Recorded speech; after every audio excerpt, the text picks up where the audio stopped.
Did you find Hawkins? I can't tell.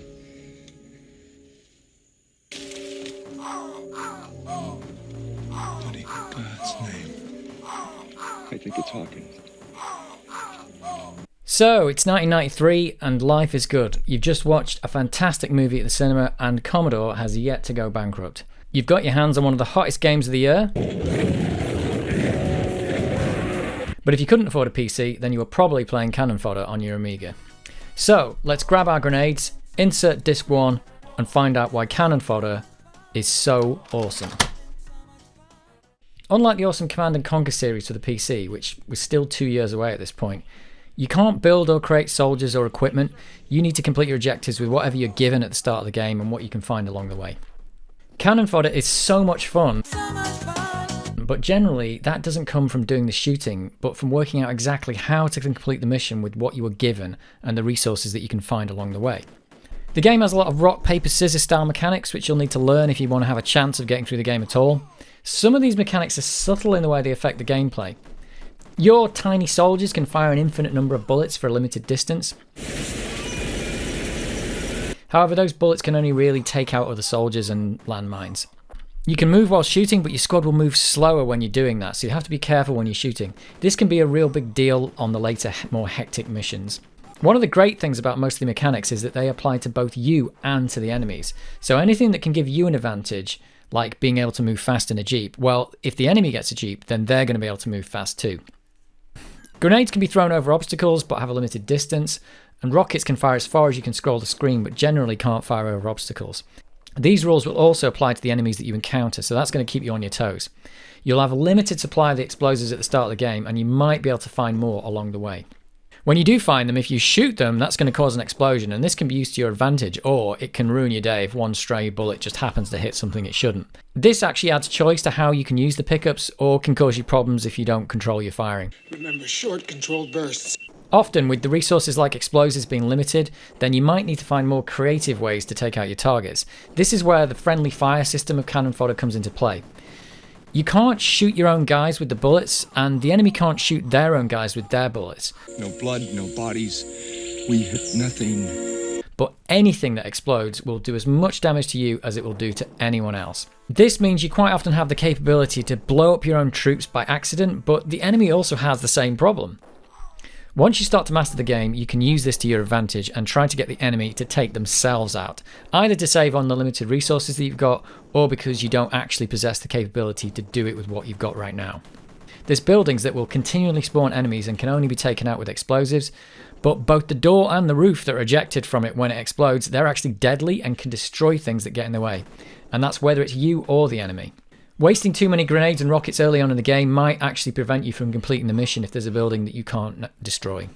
This makes you really think before acting. Taking out buildings can be a top priority, but without the resources to take them all out, then you might have to give up the mission and try again.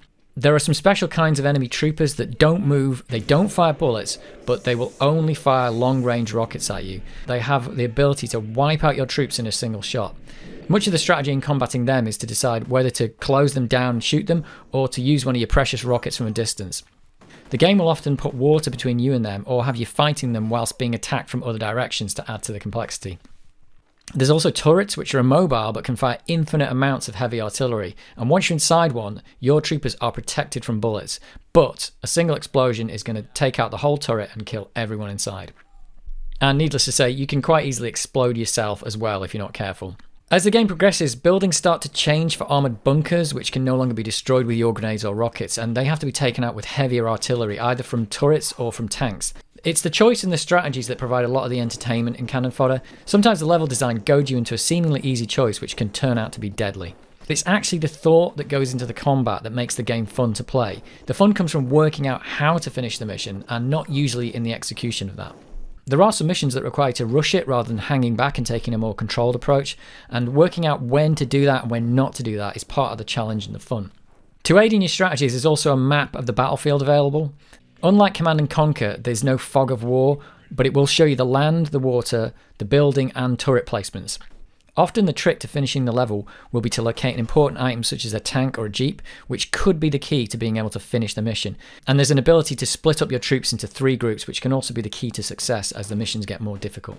If you had access to a walkthrough or a video playthrough of Cannon Fodder, that would be detrimental to the enjoyment of it. As for me personally, the fun has really been in working out what to do, not exactly how to do it. In the early missions, only troopers are actually available to you, but as the game progresses, vehicles play a huge part in the game. Enemy vehicles are actually identical to the vehicles that you can use, with the exception they have this big red flashing light on the top to make them visually distinct. You can't commandeer an enemy vehicle like you would do in, say, Halo, but the enemy can't commandeer yours either. The game will quite often introduce vehicles to you by giving the enemy the vehicle first and not you, so you'll see helicopters and tanks in the game long before you actually get a chance to use one yourself. The rock, paper, scissors game continues here, with jeeps and skidoos can move fast and you'll be impervious to bullets, but when inside one explosion it will just take you out. Splatter kills are a thing, so maybe Halo copied that one. Helicopters are difficult to destroy when they're in the air, but they're very vulnerable when they're on the ground, and they're the only vehicles in the game that can actually cross water without assistance. Tanks are super slow, but they're impervious to bullets and explosions from grenades and rockets that are fired from troopers, but they can be taken out by the heavy artillery from stationary turrets or other tanks, or a rocket-firing helicopter. When you do finally get control of a tank in the game for the first time, you feel like the ultimate badass as you obliterate everything in your path. Tank beats everything! Jeeps, skidoos and helicopters come in a few different forms, some that can fire and some that can't, and one of the helicopters can even fire rockets just like the tank. So you won't get control of one of those very often, because when you do, it's basically a game-winning vehicle. Or if there is one in the level, you might have to work really hard to actually get it. The game also provides little jumps that can launch jeeps and skidoos a short distance, and you'll need to master doing that early in the game to get across otherwise unreachable areas. Getting your hands on a vehicle could be the one simple trick you need to finish the mission, or it could just be the bad idea that's going to get all your troopers killed. Other notable game mechanics include water. There's light blue shallow water that will slow your troopers down but they can still shoot, and there's dark blue water which will slow them down but they can't shoot anymore. There are destructible fences, barriers, bridges, quicksand, landmines and spike traps, and there's a few more surprises too. All of these gameplay elements combined with the objectives that you actually have to complete on each phase make a seemingly simple game into a true strategic challenge.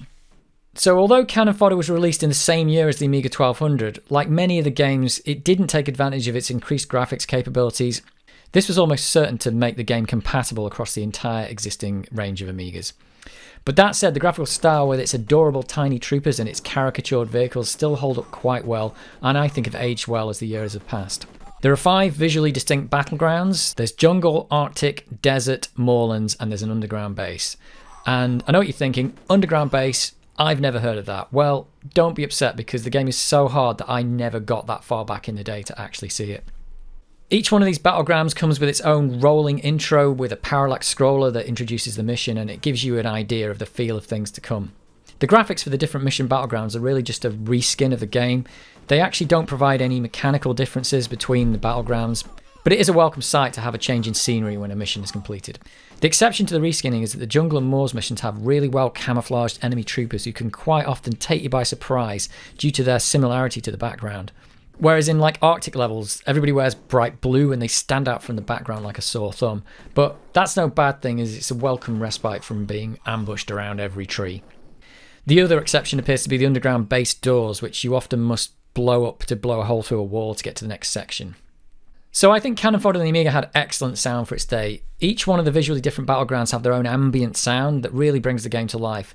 The jungle sounds, the creaking ice in the Arctic, the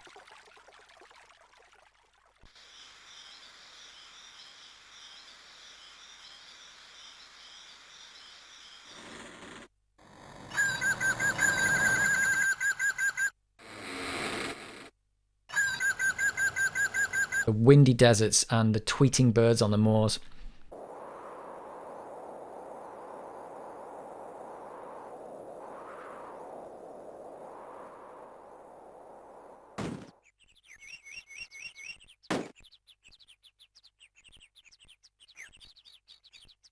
The sound also plays a big part in cues for gameplay, such as the comedy grenade noise and the sound of the rocket being fired in the subsequent explosion. They're big indicators that it might be time to move really quick. The farmers in the moors missions use the comedy West Country accent telling you to get off my land, and the scroungers ask you for small denominations of British money, which is hilarious. Give us 10p, mate. The sound of the jeep, the tank or the helicopter that are off screen, they perk you up to make you realise that there's an incoming threat before you've ever seen it. The main gameplay itself is devoid of music, but the music is actually used to punctuate the success or failure of the missions. There's also a military-style music for the rolling intros, and of course, how could we forget the awesome reggae music that is the first thing you hear when you watch the opening sequence. The opening music manages to fit in the memory constraints of the Amiga while still providing an almost song-like introduction to the game, and this is done in a time before you could just load up an MP3 file and play it over your intro. Although the CD32 version did actually have an opening video and musical sequence. In today's world of gaming, we have achievements and collectibles and game character customization. We have weekly and daily challenges that all give us additional longevity to the entertainment in our games. But many of the games in the Cannon Fodder era and prior simply just had a high score table and nothing else. Your only incentive to come back and try again was to beat your last score or the preset scores that came on the disc. Cannon Fodder took quite a more modern approach to the metagame, and it's one of the most notable and memorable things about it in retrospect. Every trooper that fights and dies for you is individually named. At the start of each mission, you'll see all the recruits lining up on Boot Hill and then getting ready to join you. This really is just a metagame, but it's also a message about how war is going to take real lives. The troopers that die under your command will receive graves on Boots Hill, and after each mission you get to see a memorial to everyone you lost, and the heroes get to earn promotions through the ranks on their way to general. All in all, none of this should really change the way you think about the game. It's just a game after all. You've got lives, loads of other games have lives. But it does start to affect you. As you see the troopers gain in rank, you feel more inclined to want to keep them alive, and you actually feel a loss when they eventually get killed in battle. The more decorated your trooper, the more elaborate their gravestone is going to be. Every trooper has their kills counted, and the top scores and ranks are always shown on Boots Hill, along with the current kills for anyone alive in the current troop. The total kills for each side are also kept, so you can follow the grim cost of the battles as the game progresses. This game, although being a humorous war game, really is an anti-war game at its heart. Before we wrap this up, we do have to mention the elephant in the room. This game is not perfect. It has a few bugs, but the most notable problem is the difficulty progression of the game. It goes from easy to insanely hard very quickly, and there is a distinct lack of difficulty settings like you would see in a modern title. This difficulty prevented me from enjoying the entire game back in the day, and I've glad to have come back to it and persevered to try and get through it. It will take so long to complete Cannon Fodder that you'll probably need a haircut halfway. For me personally, Cannon Fodder is the swan song of Commodore and Amiga's gaming. It's the game I have fond memories of playing back in the day, and slowly after that the Amiga would get used less and less as games like Doom and Quake on the PC took over. And then there was Commodore's bankruptcy soon after this game's release. I never finished Cannon Fodder back in the day due to its insane difficulty, but coming back to it now 30 years later, it's been a total blast playing it. For me, it's one of the shining stars of Amiga gaming, and other than the insane difficulty progression, it still holds up well as a modern playable game. All in all, you'll never have so much fun.